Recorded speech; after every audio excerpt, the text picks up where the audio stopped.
Good evening. This is the dimension of unbelievability. It is an area which we call the Frauditor Zone. Welcome back to my channel. In today's video, we go to Merced, California, where the frauditor named Joseph Martinez Copwatch gets arrested for hindering a police investigation because he refuses to identify himself when the police are looking for someone that he claims is not him. This stupid is strong with this one here in the Frauditor Zone. You guys need something? Oh, I don't answer questions. I'm a First Amendment auditor. You know me. You can stay off the property, though. This is private property.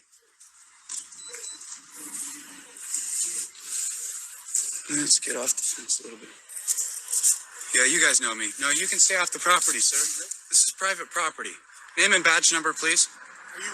I just want to point out that I did not put the captions on the screen. They're part of the Frauditor's video, as you will definitely see some typos such as badge number.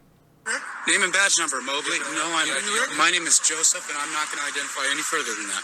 Your name is Mobley. Your name is Aguilar. Your name is T. Lemons. Okay. If you knew their names, what was the point of asking them for their names? Is that supposed to be some sort of power trip, as in you're my servant, so I'm going to make you identify yourself? Well, if that's the case, the joke is on you, because they carry their name on their uniform, so they already identified themselves long before you asked them to. Badge numbers, please. We don't have badge numbers. Okay, I need cards then. It's department policy to identify. Where's Vern? We've already identified ourselves. We're here. No, you didn't. Well, you are correct in the sense that they didn't announce their names to you, but that's because you did it for them. So here's a clue. In the future, don't give out the answer before you ask the question. Was it kind of serious office? In that side. Aguilar. What do you guys want? We're here to talk to Rick, and we see that somebody's... You're on private property right now. I don't answer questions. I'm a First Amendment auditor. You guys know I'm not going to answer questions.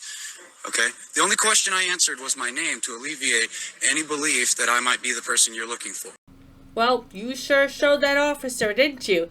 I mean, he's looking for someone named Rick, so you offered that your name is Joseph, but refused to answer anything else. Very clever. You're so smart in thinking that the officer will just take your word for it that you're not Rick because you said your name is Joseph. I mean, no one would ever give an officer the wrong name. And you not answering any further questions, whew, smart move. It further proves that you're not that person he's looking for. That was a close call. Had you answered even one more question, the officer would have doubted who you are. But clearly, you're not Rick. So let's just watch the officers apologize for wasting your time and go elsewhere on their search for this Rick person. Oh, wait. Further than that, you're trespassing currently on private property. I'm asking you repeatedly to leave, sir. We're conducting an investigation. I don't care. That has nothing to do with me. Well, actually it does. You see, had you identified yourself, they would have realized that they had the wrong person. But now that you showed them who's the boss by not answering any more of their questions, they're forced to keep investigating you to determine if you're this Rick person that they're looking for. So their investigation not only does have something to do with you, but right now is completely focused on you. Again, great job handling that situation. I can almost hear the handcuffs now. Stop what you're doing, Mobley. Okay, first thing I'm going to do is file a complaint against each of you individuals if you try anything.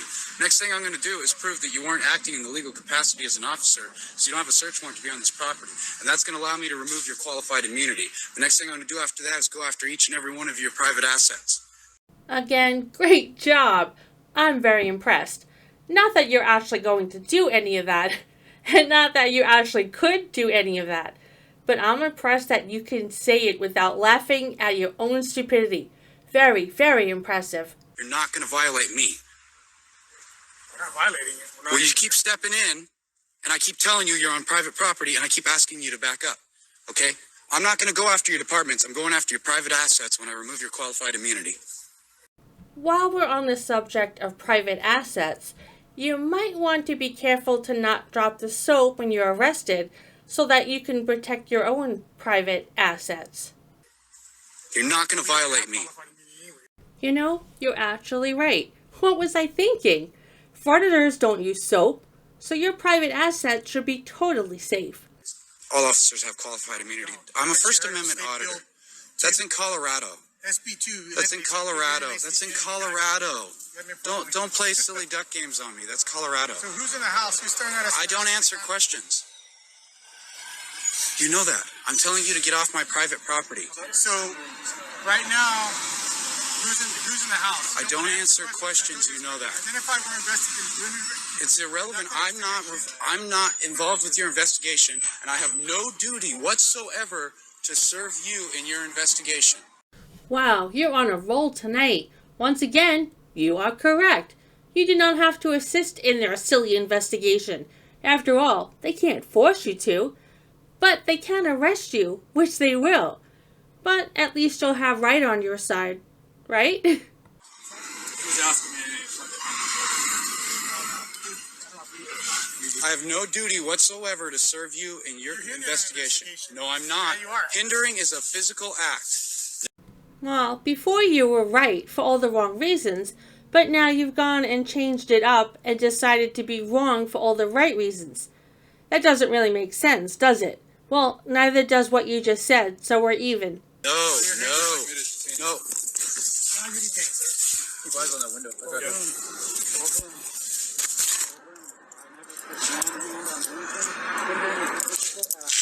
No, it's not. Yes, it is. No, it's not. Yes, it is. Yes, it is. You have a search warrant to be on this property? You have a search warrant?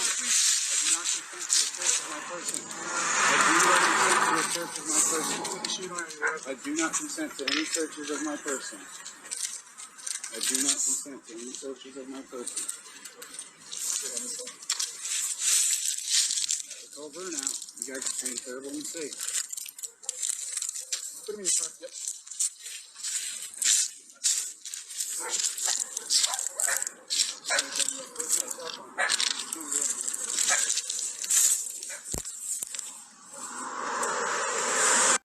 The video now shifts to a later time as he attempts to convince his viewers that the police were trespassing on his property by showing the property lines and that the arrest wasn't legal because they didn't have a search warrant. However, the police actually didn't need a search warrant because they weren't searching him, at least not until he was arrested. As far as them trespassing on his property, I admit I'm not a constitutional law scholar, but I do believe that they were conducting an investigation in which you refused to answer their questions, causing them to be suspicious of who you are, which gave them an exigent reason to be on your property. But I'll have to check with Chili to get an expert opinion, so I'll have to go to the store and buy some Nutella the next time I'm there. And if you don't know what I'm talking about, you're better off, so just don't ask. Thank you so much. I really appreciate all of the subscribes, likes, comments, and especially calling in and letting them know. But so this update is about the property line. A gentleman suggested that I show it more clearly. Here's the telephone poles. You know, they put them right up to the property line and we'll be touching, but not on it. That's PG&E's telephone pole, not ours. Okay, well, this is the first property here. Totally separate residence. And as you can see, there's a gate over there too. That's one gate, that one was unlocked. Here's the second gate, and this is where the whole event went down.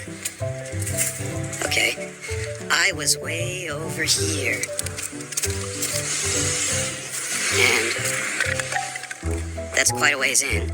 And the officers pulled in right here along the road, and I was collecting firewood from that pile over there, and that's when the event went down on my separate property, or residence, I should say. And it wouldn't have mattered to begin with, because no matter what, to come onto private property, they have to have a search warrant if they're being told that they're trespassing. This here will also show the property line real clearly. Green telephone pole deal, they put those next to the property line or touching it, but never on it. Shows it going straight down here. Now, there was mention of an easement, a public access road. There is one right here, but that was about 100 years ago. And as you can see, it's a berry bush now. I'm going to try to lift it up over it as much as I can so you can see the other side. But yeah, there's a road that goes alongside this property down to the river that used to be used for a ferry. back in the gold mining days. Well over my lifetime ago. There's no way that they could have arrested me inside of here. And if they did, boy, we should have been cut to heck and back. So, thanks again, guys. I really appreciate everything. Here is where the frauditor put in the 4 charges that he received and that he had a court date for an arraignment on April 17th. I'm not sure when his next court date is, but I'm actually more interested to know when that officer is going to lose his qualified immunity, his private assets, and probably his dog as well. I mean, while we're in the land of make-believe, we pretty much can throw anything we want into the pot of what this officer will lose to the frauditor, right? If you liked this video, please give it a like and subscribe to my channel. It's now time to cool down from the frauditor zone. The link to the cooldown video is right above, and the link to my entire new cooldown channel is in the description. Thank you so much for watching. I hope you all enjoyed it and hit the like button. Good night.